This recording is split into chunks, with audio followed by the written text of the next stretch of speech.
Eh bien, bonjour à tous, très heureux de vous retrouver pour ce troisième épisode de la saga des tomates. Après vous avoir montré comment semer des tomates, comment repiquer des tomates, cet après-midi, on va s'intéresser à je rempote mes tomates. Alors vous voyez, j'ai un peu préparé tout mon matériel, j'ai amené mes tomates. J'espère que vos tomates, elles sont un peu dans le même état que la mienne, j'espère, hein, voilà, même peut-être mieux, hein. Ce qui serait fort sympathique. Voilà. Donc du coup, pourquoi rempoter des tomates? Alors, on est toujours dans la même logique de se dire que ma tomate, si je la laisse comme ça, déjà, c'est pas le bon moment pour la replanter dehors, c'est trop tôt. Et de deux, on veut toujours éviter que les tomates ne filent, entre guillemets, donc ne montent par excès de chaleur et manquent de luminosité. Donc, rempoter ces tomates, c'est ralentir un petit peu la croissance et surtout fortifier cette tige, vous voyez, qui est encore un peu frêle. Vous voyez, la tomate, elle est encore un peu frêle, elle est un peu fragile. Et du coup, cette opération va permettre de renforcer la tige, de la nanifier un petit peu et surtout de la faire patienter jusqu'à à peu près mi-mai, date à laquelle vous pourrez rempoter vos tomates en pleine terre en Lorraine. Voilà. Alors, avant de s'intéresser comment rempoter et que faire après, eh bien, on va s'intéresser prioritairement au contenant. Donc, j'ai ramené traditionnellement des pots. Donc, on pourrait éventuellement utiliser un pot comme ça. C'est un pot que vous pouvez avoir chez vous. Alors, l'idée, c'est quoi? L'idée, regardez, si je mets ma tomate dedans, l'idée, c'est qu'il n'y ait pas beaucoup de place autour. En fait, moi, ce que je vous conseille, c'est de ne pas forcément prendre un gros pot. Tout simplement pourquoi? Parce que ça ne sert à rien. C'est une culture qui va durer à peu près 1 mois dans ce pot-là. Et donc, ce n'est pas utile d'avoir un énorme pot. Par contre, ce qui est important, c'est que votre pot, il soit assez profond. Vous voyez, ça, c'est un pot traditionnel, classique. Mais vous pouvez avoir ce qu'on appelle des pots raccourcis. Raccourcis, c'est-à-dire que la hauteur du pot est diminuée. Donc, il vous manque un petit bout si vous voulez. Et ces pots raccourcis ne conviennent pas du tout pour rempoter ces tomates, tout simplement. Alors ça, c'est une possibilité. Mais il y a une deuxième possibilité ici au Jardin Botanique qu'on va vous montrer et que moi j'aime bien. C'est aussi fabriquer son pot. Parce que fabriquer son pot pour rempoter une tomate, on va pouvoir faire des pots assez grands pour pouvoir enterrer la tige de la tomate. Je rappelle que si on reprend notre tomate là, vous avez les 2 feuilles ici. Bien évidemment, on va les enlever quand on va les rempoter. Et c'est cette zone-là qui va aussi permettre un enracinement supplémentaire de la tomate et du coup que cette tomate pousse plus vite. Alors l'idée c'est quoi? Eh bien c'est de fabriquer un pot en papier journal, mais un petit peu modifié. La première fois, on vous a montré par rapport à un aérosol que j'ai pris. Ça allait très bien pour des petites tomates. Là, il s'agit d'être un petit peu ingénieux et de faire un petit bricolage. Alors, vous voyez, j'ai fabriqué un grand pot à tomates. Vous voyez, la différence, elle est nette, hein. Ce qui va nous intéresser, c'est cette hauteur. On n'a pas forcément besoin d'une grosse quantité de terre, mais c'est surtout la hauteur. Alors, comment on fabrique un pot de ce format-là? Moi, j'ai pris tout simplement une boîte de café métallique. Hein, voilà.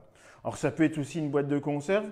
L'idée, c'est que la boîte de conserve, elle ne sera pas assez grande, je pense pas. Mais si vous en trouvez, c'est très bien. Alors, petit bricolage à faire, puisque ce sont des boîtes qui ne sont pas adaptées comme des aérosols. Moi, ce que j'ai fait, j'ai martelé le fond pour le rendre bombé. C'est très simple, c'est pas dur du tout. Avec un petit marteau, vous tapez plein de petites fois là, simplement pour le bosseler et le déformer pour faire un creux. L'idée c'est quoi? C'est de faire la même chose que l'aérosol, avoir un côté bombé pour que votre pot y tienne tout seul. Autrement, le papier qui est replié en dessous ne va pas tenir. Alors comment on va procéder? Vous avez bien évidemment besoin d'une feuille de papier journal. Pour le coup, on va la prendre entière, on va la plier. Donc comme ça, votre papier sera double. Et puis, on va prendre la petite boîte qu'on a transformée. Alors, comme précédemment sur l'aérosol, le côté bombé, c'est le côté où la feuille elle est ouverte. Vous voyez? On va placer l'aérosol de ce côté-là, l'aérosol, la boîte, voilà, et on la place à peu près au milieu de la feuille. On enroule, voilà, on maintient assez fermement le papier contre la boîte. Ici, je ne pose pas ma boîte là parce que ça dépasse de la boîte. Je replie le papier journal tout en le compactant bien dans le creux.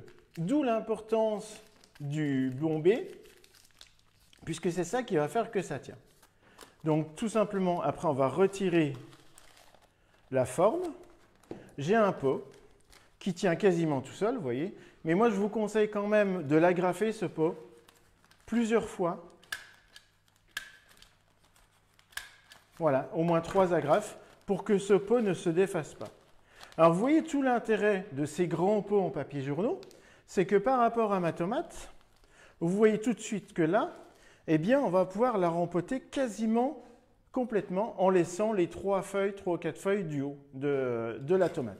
Donc ça c'est vraiment l'effet recherché de cette fabrication maison d'un pot, tout simplement, pour que ça aille mieux. Alors, à partir de là, eh bien, vous avez tout le loisir de rempoter la tomate. Alors, la première chose, comment rempoter, comment défaire le pot carré qui est là sans abîmer la tomate. Je rappelle que les tomates, même à ce stade-là, sont assez fragiles. Donc, vous allez faire avec votre main un ciseau. Voilà. Vous allez maintenir tout simplement la tige et on va retourner le pot. Je ne serre pas la tige, hein. Simplement, c'est pour la maintenir. Et j'exerce une pression sur les 4 côtés. Et j'ai défait mon pot. Alors, vous voyez, si on s'approche un peu, on va bien voir l'enracinement de la totalité de la motte. Donc, ça veut dire que votre tomate, là, elle a consommé quasiment la totalité de la nourriture. Et puis, là, c'est le moment de les rempoter. Vous voyez, ma motte elle est assez compacte, hein, elle tient quand même bien. Alors, il faut que ça soit quand même, faire attention, c'est fragile, hein, ces petites racines. On va simplement être obligé d'en défaire une partie pour la passer dans le pot, mais tout simplement, on y va doucement. Alors, j'ai ma tomate, j'ai mon pot, et bien évidemment, j'ai besoin d'un mélange de terreau. Alors, cette tomate, on n'est plus au stade du premier repiquage ou du semis.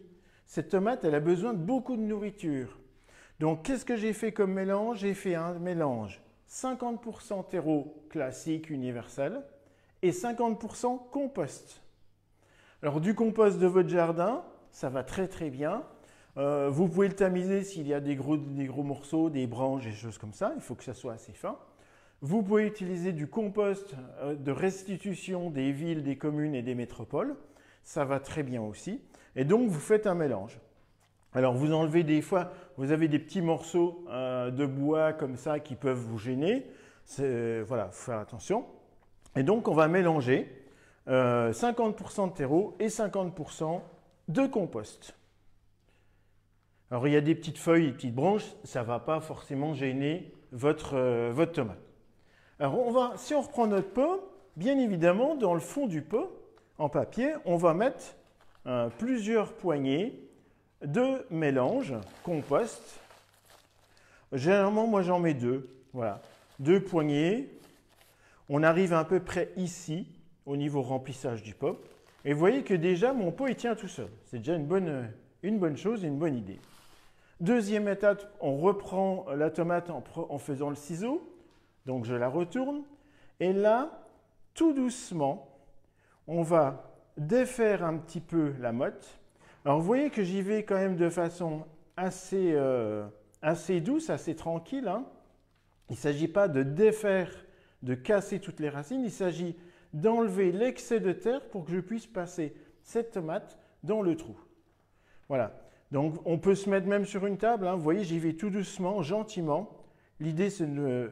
Vous voyez, j'ai enlevé la terre, mais je n'ai pas enlevé les racines. Ça veut dire quoi? Ça veut dire que j'ai une belle motte racinaire. Alors attention, cette zone est très fragile, hein. Je pourrais la casser simplement en la couchant comme ça. Donc ici, j'ai une tomate qui est prête à être rempotée. Délicatement, je la mets dedans. je tasse un tout petit peu. Voilà. Alors si vous pensez que c'est encore trop, bien évidemment, on met un peu moins de mélange terre-compost au fond du pot. Mais là, ça va très bien. Donc d'une main, je tiens ma tomate et de l'autre main, je remplis mon pot. Alors j'inverse. De ma main droite, je fais le côté droit jusqu'à remplir la totalité de mon pot. Alors elles tiennent très rapidement de façon autonome, hein, vous voyez, là il n'y a pas de souci. Alors après, bien évidemment, il va falloir borner cette plante, c'est-à-dire un peu compacter le mélange, tasser. Attention, il ne s'agit pas d'écraser la tige, il s'agit de compacter la terre et non la tige. Donc, je compacte légèrement, voilà. Et là, la tomate est pratiquement prête à vivre sa vie dans son pot. Je rajoute un petit peu de mélange. Voilà. Et là, vous avez quelque chose qui est tout à fait acceptable pour une tomate. Alors, vous voyez que je n'ai pas mis ma terre jusqu'en haut du pot. J'ai laissé un bon centimètre de vide, tout simplement parce que cette tomate, il va falloir besoin de l'arroser. Alors vous allez me dire, vous êtes bien gentil avec votre pot en papier journal, mais ça ne va jamais tenir l'histoire, puisqu'on va être obligé d'arroser ce pot. Alors la magie du papier journal, c'est que vous l'avez peut-être expérimenté vous-même. Si vous avez laissé un papier journal dehors à la pluie et qu'il a séché de nouveau à la pluie et qu'il a séché, vous êtes aperçu que ce papier journal est devenu assez rigide. Tout simplement, l'eau et le soleil vont modifier un peu la cellulose de ce papier journal et vont le rendre très rigide. Donc du coup, on va avoir le même phénomène sur votre pot en papier journal, puisque là, je vais l'arroser. Donc, j'arrose ma tomate. Alors, ne tardez pas à arroser vos tomates, tout simplement pourquoi? Parce que c'est des plantes qui sont assez fragiles et assez sensibles, puisque là, on a un peu arraché, coupé, abîmé un peu les racines, même si on a fait attention. Donc, il faut l'arroser assez rapidement. Alors, vous voyez, le papier journal, bien évidemment, il va se mouiller, c'est logique, hein. Donc, moi, je vous conseille qu'une fois que ce phénomène-là est fait, de le placer dans une caisse pour que les pots, les uns après les autres, se tiennent, si vous voulez. Voilà, dans une caisse. Et puis, vous allez laisser sécher ce pot, puisqu'on n'arrose pas tous les jours une tomate. Donc, le papier journal va sécher. Il va sécher, il va se rigidifier une fois. Et plus vous allez répéter l'opération d'arrosage et de laisser sécher ce pot, plus il va se rigidifier. L'étape la plus embêtante, c'est en semence, c'est-à-dire que là, il faut le prendre de façon délicate. Hein. Et puis, une fois qu'il est dans la caisse, eh bien, on ne le bouge plus. Donc moi, je vous conseille vraiment de les mettre dans des caisses de transport ou une cagette, tout simplement, pour les mettre après là où elles vont aller, tout simplement. Alors vous voyez, j'ai commencé par une tomate, j'en ai plusieurs. Je fais bien attention toujours aux variétés des tomates, puisque là, je n'ai pas marqué forcément toutes mes variétés. Alors il y a deux solutions, soit vous reprenez votre petite étiquette du départ pour les remettre dans une partie de la caisse, ou alors avant de mouiller le papier journal, vous pouvez écrire sur le papier journal le nom de la tomate. C'est aussi une solution. Alors on pourrait le faire avec ce pot rigide, hein, tout simplement. Alors c'est le même principe. Hein. Je vais mettre un peu moins de terre. Hein. Vous voyez que j'ai mis vraiment que le fond. Tout simplement pourquoi? Parce que j'ai déjà à la base pas beaucoup de hauteur. J'en mets un petit peu. L'idée, c'est de rempoter ma tomate pour les mêmes raisons.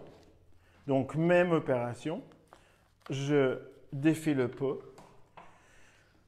Tout doucement, de façon douce, je décompacte la racine. Alors là, vous voyez que mon diamètre du pot est plus important. Donc, je ne suis pas forcément obligé d'enlever beaucoup de terre.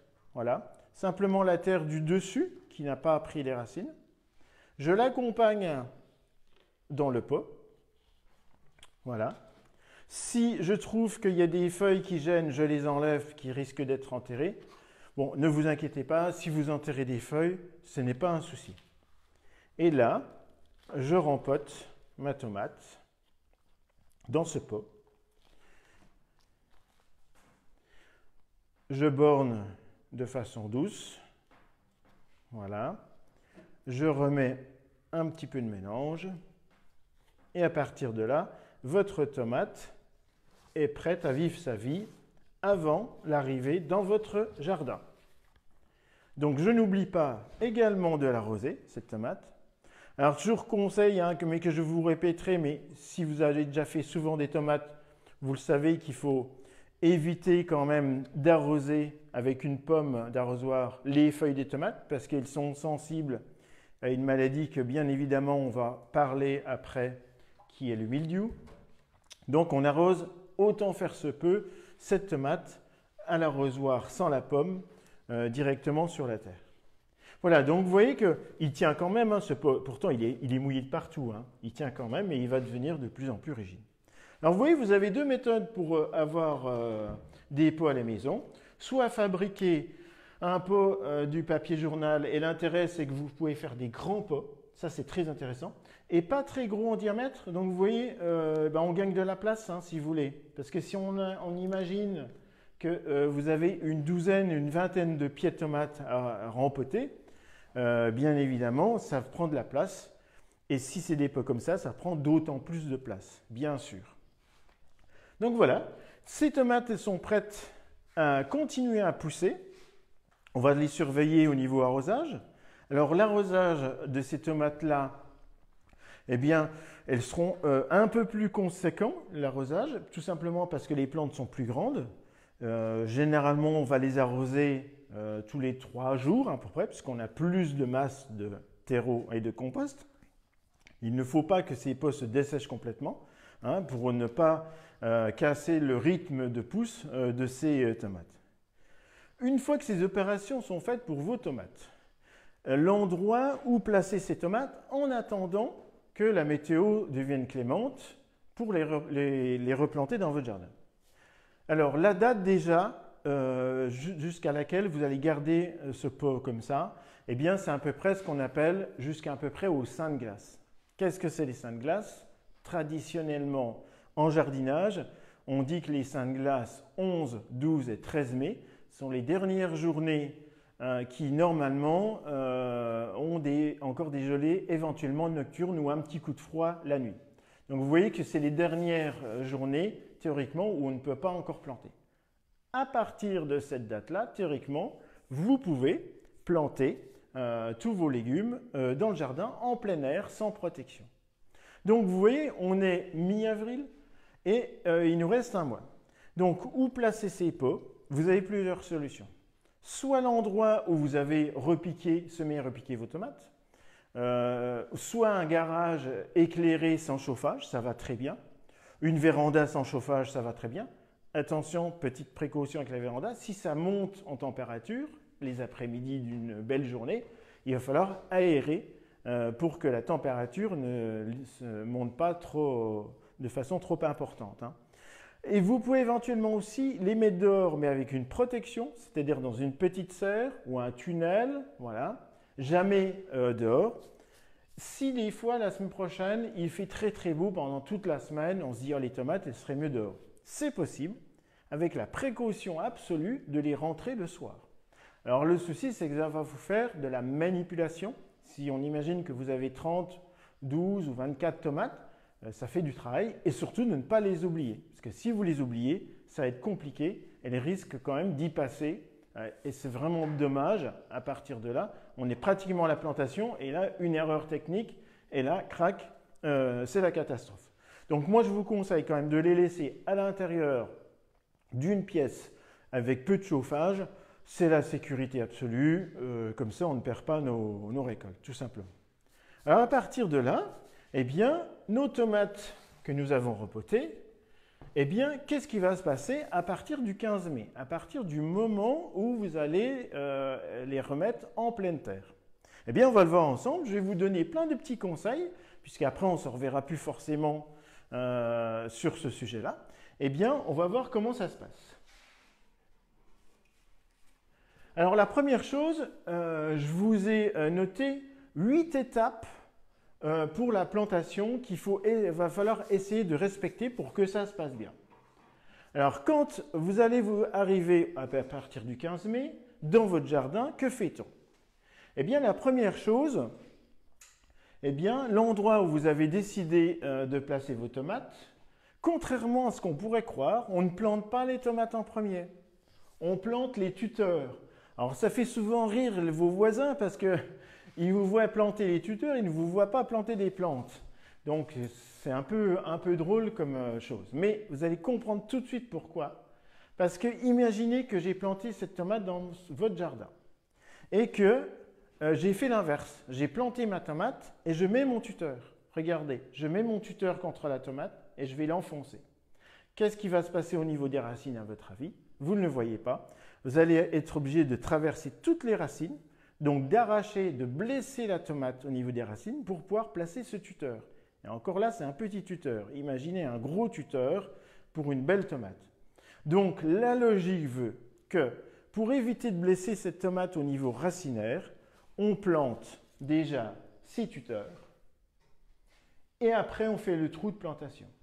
Donc deuxième étape, un trou de plantation de bonne taille, c'est-à-dire que vous devez avoir de la place tout autour du trou au moment du placement de votre tomate. Donc si je reprends ma tomate avec ce pot, je vais faire un bon trou comme ça. Ça va nous permettre de quoi? De mettre du compost quand même au fond et sur les côtés. Alors, troisième étape, on met du compost mûr au fond du trou ou sur les côtés si vous en avez beaucoup. Alors, je vous vois venir tout de suite. Souvent, on pose la question, mettons des orties coupées fraîches au fond du trou pour donner de la nourriture. Alors là, j'allais vous dire que c'est une erreur technique. Tout simplement pourquoi? Parce que les orties fraîches, on va les mettre dans un sol peut-être compacté et peut-être sans oxygène. Imaginez mettre des choses qui vont fermenter au niveau des racines dans un sol sans oxygène. Qu'est-ce que ça va faire? Ça va effectivement fermenter. Donc du coup, les faire chercher des morceaux de feuilles d'ortie pour éviter peut-être le mildiou ou de la nourriture, il est complètement annulé par le fait que vous avez mis quelque chose de vert dans un sol un peu compacté qui va fermenter. Donc c'est plutôt une erreur technique. L'ortie, je vous montrerai, on en fera autre chose qui est fort utile. Donc moi, je vous conseille plutôt de mettre du compost au fond du trou et sur les côtés. Et puis à la fin, quand on a planté sa tomate, on va faire ce qu'on appelle une petite cuvette d'arrosage. Alors qu'est-ce que c'est une cuvette d'arrosage? Eh bien, sur le dessin, vous voyez, j'ai planté une tomate qui était trop grande. Voilà, on va faire un petit récipient, si vous voulez. On va gratter tout autour du pied pour pouvoir arroser cette tomate. Et l'intérêt de la cuvette d'arrosage, c'est que l'eau va bien rester ici. Voilà, on pourrait faire cette cuvette ici, voilà, et ça va bien rester à l'aplomb des racines. Et puis, le deuxième intérêt, c'est qu'une fois que vous avez arrosé votre tomate, on va pailler le pied de la tomate. Ça, je vous le conseille fortement. Le paillage qui va aller autour et qui va remplir cette cuvette d'arrosage, qui va permettre plein de choses, notamment de garder l'humidité. On le verra après. Une fois que l'étape du paillage est faite, vous arrosez le paillage, tout simplement pour éviter la dispersion par le vent ou éventuellement les oiseaux.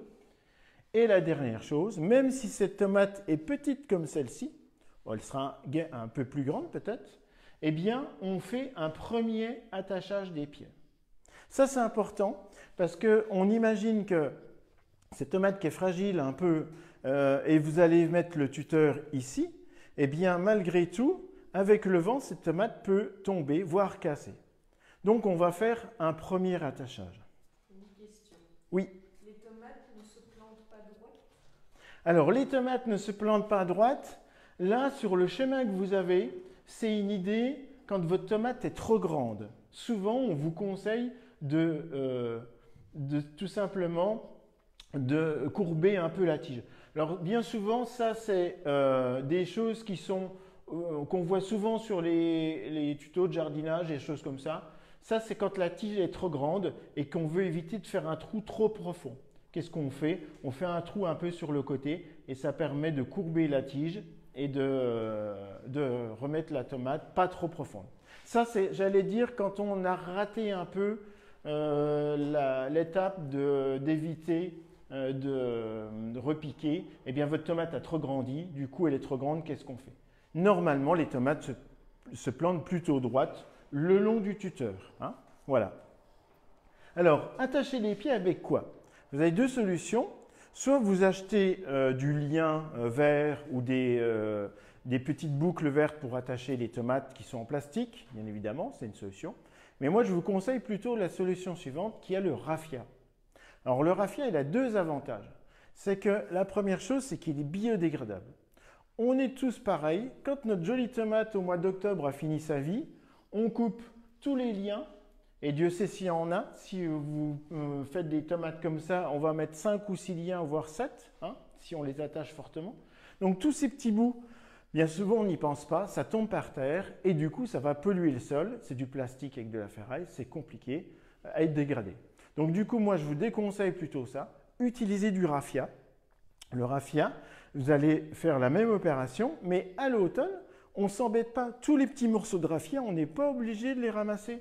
Ils vont aller sur le sol, ils seront compostés dans le sol et vous ne polluez pas votre sol. Et en plus, vous n'achetez pas du plastique exprès pour tutorer vos tomates, tout simplement. Donc, plus je vous conseille, on va rester sur du naturel pour l'attachage des pieds, tout simplement. Voilà. Alors, à partir de là, eh bien, la tomate, elle va vivre sa vie.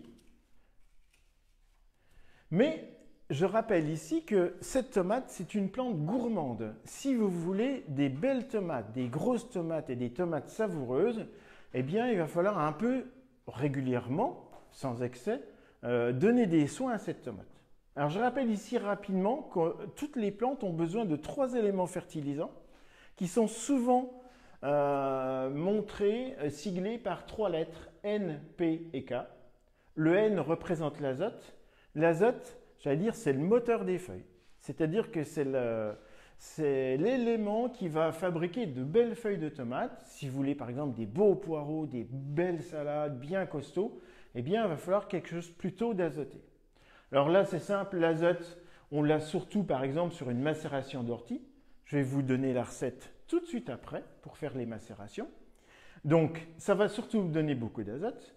Le phosphore qui est la poudre d'os, eh bien, on peut le donner surtout pour les fleurs. Poudre d'os, on va plutôt le retrouver, alors là, vous embêtez pas, hein, dans des engrais bio qui sont composés. Et souvent, vous avez du sang séché et de la poudre d'os. Voilà, c'est mélangé, donc c'est pas mal. Il y a une question. Oui. Peut-on planter les tomates avec les pots en journaux ou pas? Oui, alors on peut tout à fait planter les tomates avec ce pot en papier journal. Alors l'histoire des encres, on évite quand même les papiers journaux avec beaucoup de couleurs. Mais ne vous inquiétez pas trop parce que maintenant les journaux, ils ont surtout j'allais dire, des pratiques un peu techniques respectueuses de l'environnement. Normalement, ils ont le logo imprime vert et imprime vert, normalement, vous garantit, entre guillemets, des encres qui sont les moins impactantes, hein, si vous voulez. Après, rien ne vous empêche, si vous avez un doute, puisque la motte sera bien formée au niveau racine, de défaire le papier journal. C'est très facile, hein, vous le verrez par vous-même. Donc, vous avez le choix. Moi, je ne m'embête pas, je mets tout dedans. De toute façon, on met bien nos épluchures de légumes avec le papier journal au composteur. Signe que vous voyez, on reste dans la bonne pratique. Mais c'est chacun qui voit au mieux pour lui-même. Voilà. Et si on termine par le dernier élément qui est la potasse va faire des gros fruits. La potasse, on la retrouve souvent dans la cendre de bois. Donc cendre de bois un peu tamisée. Et à partir de là, vous pouvez déjà mettre ces 3 éléments ou ces 3 matières pour aider à votre tomate à bien pousser. Vous pourrez faire un complément par un engrais biologique style or brun en poudre ou liquide. Là, je vous conseille de rester sur du biologique, bien évidemment. Mais par contre, n'achetez pas exprès un engrais spécial tomate. Tout d'un coup, quand ça devient spécial tomate, spécial orchidée, certes, il est formulé de façon précise, mais souvent, il est bien plus cher.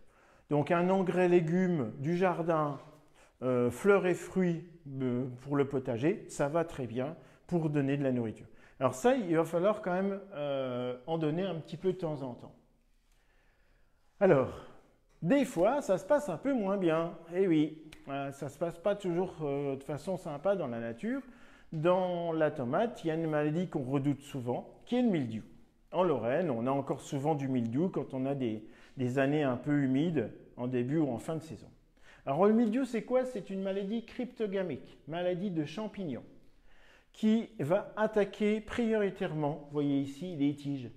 Quand on commence à avoir des traces brunes sur ces tiges comme ça, c'est pas bon signe du tout, du tout, du tout. Et après, si vous ne faites rien, les taches brunes vont se transmettre aux feuilles. Alors on a l'impression qu'elles ont été brûlées par le soleil ou abîmées ou desséchées par un manque d'eau. Rien de tout ça. Et à la fin, si vous ne faites rien, la catastrophe est arrivée complète. C'est-à-dire que le pied va mourir de façon totale, hein, vous le savez très bien si vous avez déjà fait des tomates. Et les tomates en plus durcissent, la peau devient complètement dure. Donc à partir de là, c'est un peu compliqué pour sauver. Alors une fois que le mildiou atteint vos tomates comme ça, il est trop tard. Puisque c'est une maladie qui ne se traite que préventivement. Donc ça vient de quoi? Ça vient d'une météo défavorable et surtout d'une amplitude de froid la nuit et de chaud l'hiver. Et c'est pour ça que le mildiou se développe souvent au mois de juin, juillet, des fois quand on a un petit coup de froid au 14 juillet. Et puis pour notre malheur, il revient une deuxième fois généralement en septembre, début septembre ou fin août, quand il fait super beau, vous savez, les après-midi d'automne où il fait beau, chaud, mais la nuit, ça descend. Et cette amplitude thermique favorise le mildiou, tout simplement.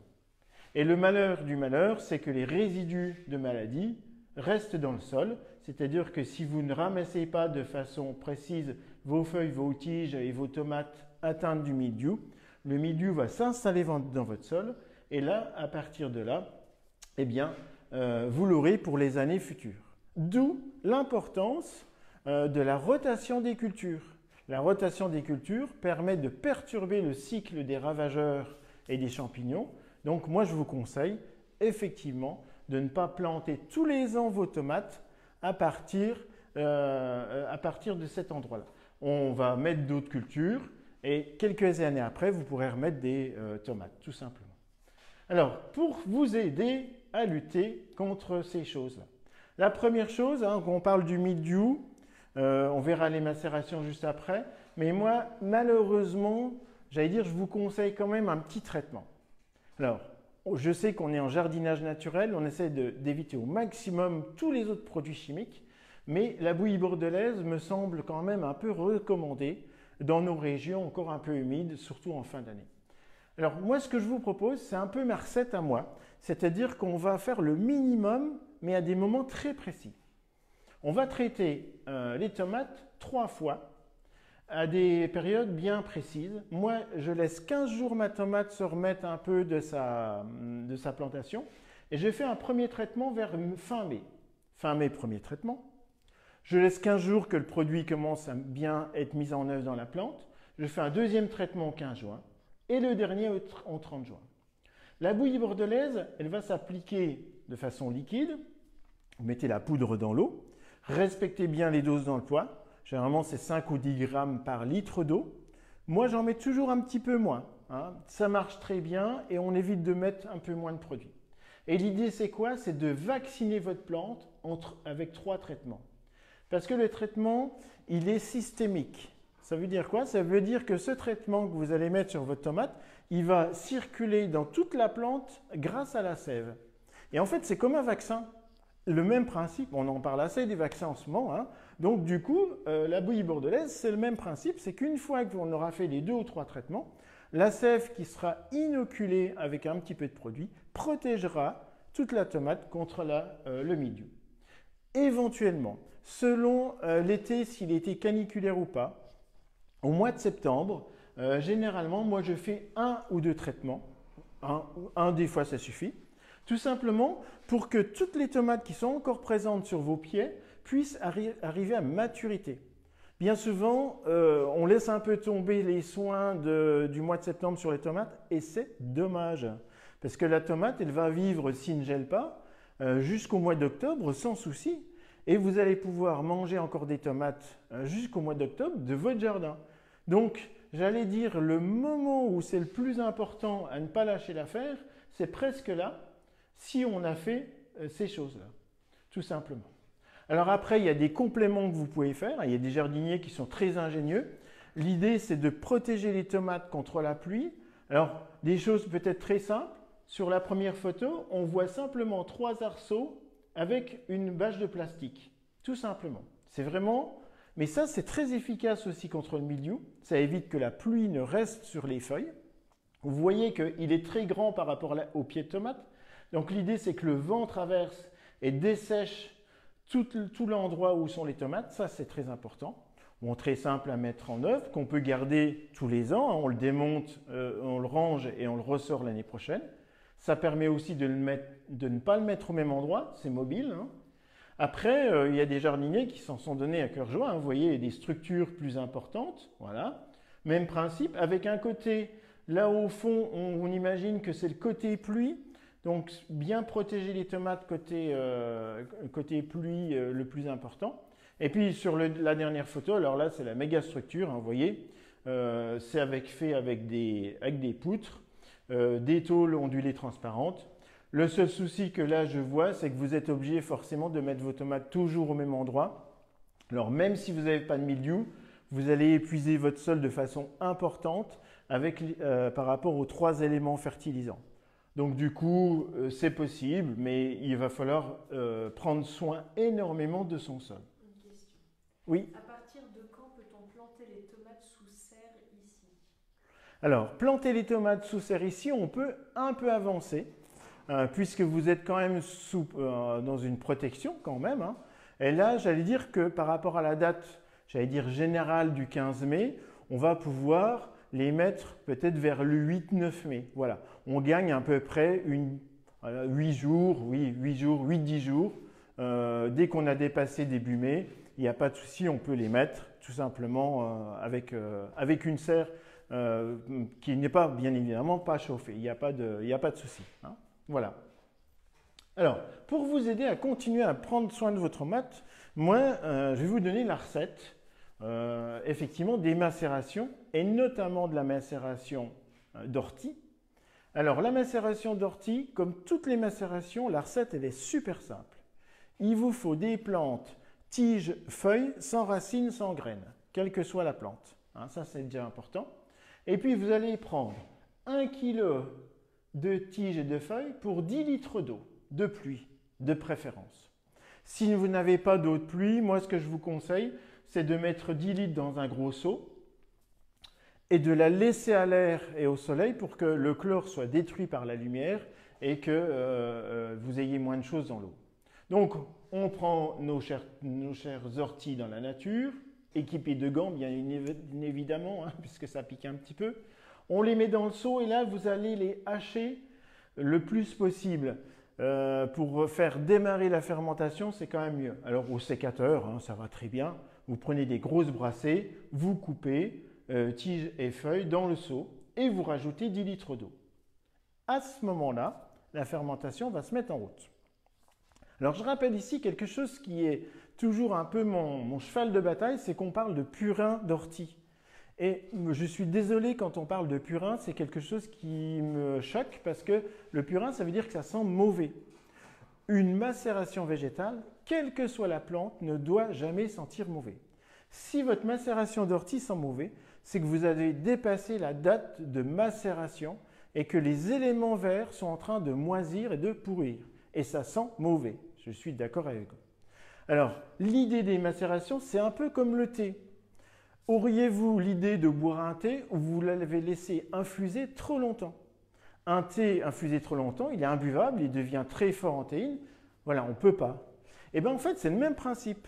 Sauf que là, c'est l'odeur qui doit vous alerter. Et c'est-à-dire que vous allez laisser trop tremper. Une macération d'ortie, je rappelle, c'est 72 à 96 heures.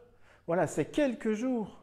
Quand on parle de macération d'ortie qui reste 15 jours au fond du jardin, dans une poubelle et même pas avec le couvercle, c'est une catastrophe. Vous vous donnez du mal pour rien. Hein.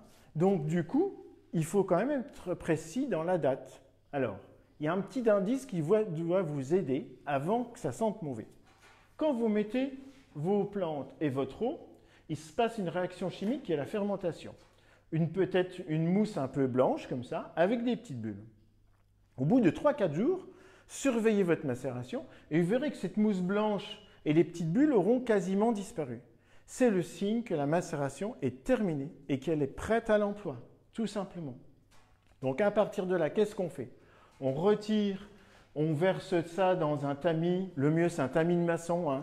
Vous versez ça, vous reprenez un deuxième seau, vous posez un tamis de maçon sur le seau, vous filtrez toutes vos choses et vous pouvez l'utiliser comme ça. On est à 10%, je le rappelle, 1 kg pour 10 litres d'eau.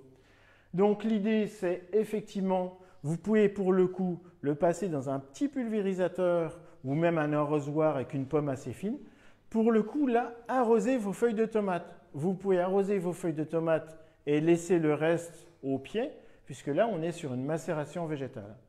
Attention à ne pas le faire le jour où il y a beaucoup de soleil, si par exemple vous êtes dans une serre, un tunnel, pour éviter un peu de brûler vos feuilles. Donc c'est le seul moment où je vous dirais que je vous autorise à arroser vos feuilles de tomates quand vous faites une macération qui va donner de la nourriture à votre tomate, tout simplement. Après, votre macération peut servir effectivement de nourriture au pied en arrosant au pied de la tomate. Alors, les faire chercher sur l'ortie, elle est double. Hein. Augmentation foliaire, donc beaucoup de feuilles. Ça va vous faire un coup de pulse pour vos tomates au démarrage. Et après, un effet fongicide. Et en dernier, on a remarqué que c'est aussi un activateur racinaire pour les plantes. Alors, au-delà de cette macération d'ortie, moi, ce que je vous conseille aussi, c'est d'aller un peu plus loin, si vous le voulez, et de faire de la prêle et de la consoude. Même principe, 10 litres d'eau, 1 kg de plantes. On laisse plus longtemps la prêle parce que la migration de la silice dans l'eau est plus longue. Donc on la laisse un peu plus longtemps, mais ça ne sent pas mauvais du tout. Consoude, même temps que l'ortie. Alors, je rappelle ici qu'on fait les macérations de façon séparée. C'est-à-dire qu'on ne met pas les 3 plantes et on met de l'eau et ça va bien se passer, puisque vous avez des délais de macération différents entre, par exemple, la prêle, la consoude et l'ortie.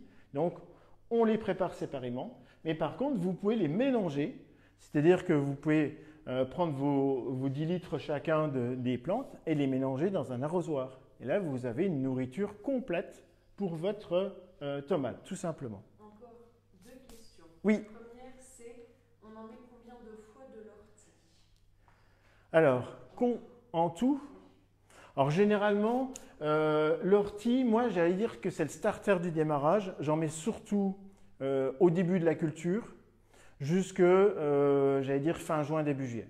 L'idée c'est que, attention, si vous ne mettez que de l'ortie, beaucoup d'ortie, la tomate va être très fournie au niveau feuilles, mais les fruits auront du mal à produire, puisque la tomate, elle s'en moque un peu, elle est super belle, super costaud, mais les fruits, voilà. Donc, moi généralement, macération d'ortie, c'est surtout au début. Et après, je fais un petit complément. Voilà. Quel outil utiliser pour réaliser la pulvérisation d'une macération? Alors, il y a 2 choses. C'est que moi, je conseille plutôt un arrosoir avec une pomme avec des petits trous parce que c'est très pratique, ça ne se bouge pas. Si vous prenez un pulvérisateur, vous avez intérêt que cette macération soit filtrée, j'allais dire presque comme au filtre à café. Parce que les petits morceaux vont boucher votre buse de pulvérisateur. Donc c'est très embêtant. Tous les 5 minutes, votre pulvérisateur va se boucher. Moi, je conseille plutôt un arrosoir avec des tout petits trous. Ça ne blesse pas les feuilles et là, ça ne se bouchera jamais. Et si votre pomme est remplie de petits morceaux, vous la passez sous l'eau et ça va très bien. Mais ça marche plutôt bien comme ça. Voilà. Alors, on va continuer pour vous montrer comment ça va se passer. Alors, vous voyez, le paillage, il est quand même très important pour la tomate, tous les légumes en général, mais la tomate, c'est important. Alors, vous voyez, on va pailler surtout le pied. Hein. Alors, l'intérêt, c'est que ça évite quand même l'apparition de beaucoup de mauvaises herbes. Ça, c'est déjà important. On va garder de l'humidité dans le sol, puisqu'on va pailler le sol. Et puis cette tonte de gazon desséché, elle apporte quand même un petit peu d'éléments fertilisants en se décomposant. Donc, généralement, moi, mon conseil, moi, c'est ce que je fais, c'est qu'une fois planté, je paille, et je paille tout au long de la vie de la tomate. Alors, c'est très simple, je tonds mon gazon de façon assez régulière, je garde ce paillage de gazon, et à chaque fois que je tonds, ou tous les 15 jours à peu près, eh ben, je remets du paillage sur l'ancien paillage. Vous n'avez pas besoin d'enlever l'ancien paillage, il sera de toute façon décomposé, et on repasse dessus. Et du coup, vous n'avez pas d'herbe. Donc ça, c'est intéressant parce que pas de travail du sol, et le sol va rester meuble, la vie biologique va bien s'installer, les vers de terre vont travailler pour vous, et du coup, vous aurez moins de boulot, tout simplement. Alors, si vous n'avez pas de tonte, vous pouvez mettre des feuilles et du gazon séché. Ce qui va super bien, c'est que vous passez votre tondeuse dans votre jardin, près d'arbustes, même au mois de juillet qui fait tomber des feuilles parce que c'est sec. Vous tondez, vous avez du carbone et de l'azote, de la matière sèche brune et du verre, mélangé, avec la petite précaution qu'on ne le met pas directement parce que ça a surchauffé avec la rotation de la lame. Donc moi, je la laisse sécher, ce paillage, à peu près une demi-journée. Une fois que c'est sec, je le mélange et je le pose là. Après, si vous n'avez pas ça, vous pouvez prendre de la paille de blé. Bien souvent, les moissonneuses-batteuses qui ne récoltent pas la paille, ils la pulvérisent. Et des fois, vous pouvez récupérer dans les champs de la paille de blé. Attention, je rappelle qu'il faut demander quand même l'autorisation aux agriculteurs. Ce sont des propriétés privées. Même le bord du champ, voilà quand même. Mais si vous avez un membre de la famille qui est agriculteur, c'est encore plus facile. Et puis, si vous n'avez rien de tout ça, que vous êtes plutôt dans un jardin urbain, vous pouvez acheter en dernier recours de la paille de chanvre. C'est la moins chère de tous les paillages, si vous voulez. Et pour le coup, vous n'en mettrez qu'une à 2 fois de la paille de chanvre. Puisque là, on n'est vraiment que sur du paillage qui ne va pas forcément se dégrader tout de suite, tout simplement. Voilà, donc à partir de là, eh bien, normalement, vos tomates vont bien vivre. Alors, encore quelques petits conseils pour que votre tomate vive bien. On aura besoin de tailler les tomates. Alors, cette tomate qui est devant nous, là, elle est toute petite, bien évidemment, elle n'a encore pas beaucoup poussé. Mais ce qui va se passer, vous l'avez tous remarqué quand on fait de la tomate, il y a ce qu'on appelle des gourmands. Alors, les gourmands, ce sont des tiges annexes qui vont partir à l'aisselle des feuilles. Voilà. Ici. Là, c'est vraiment la particularité de toutes les tomates, c'est que je rappelle ici que la tomate est un buisson et que tous les entrefeuilles sont capables de faire des tiges. Donc, à partir de là, vous voyez, je la montre bien ici. Voilà, ici vous avez la feuille et là vous aurez le gourmand, l'entrefeuille.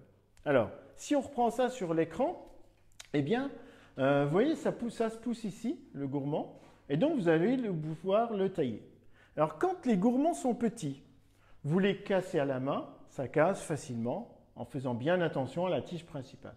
Mais quand les gourmands sont de la taille là, le gourmand qu'il y a ici à droite, il est quasiment de la taille de la tige centrale. Attention, si j'arrache, si je tire dessus, je vais blesser la tige centrale et des fois au risque de la casser.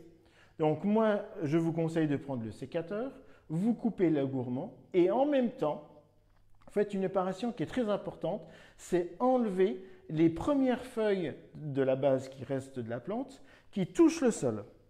Alors ça, c'est important, ça vous prémunit, si vous voulez, du risque de mildiou qui pourrait être dans ce fameux sol où il y a du mildiou qui est résiduel.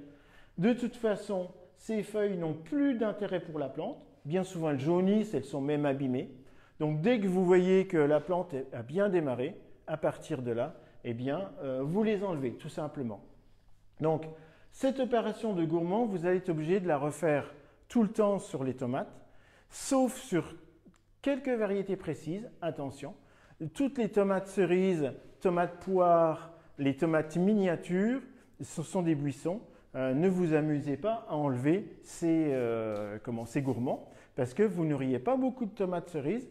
Et en plus, elle serait très grosse, mais peu de production.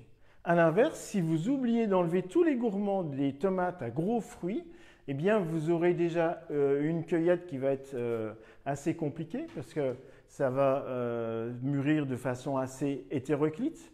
La tomate étant en buisson, vous aurez beaucoup de feuilles, donc beaucoup d'humidité résiduelle, elle peut tomber malade très rapidement.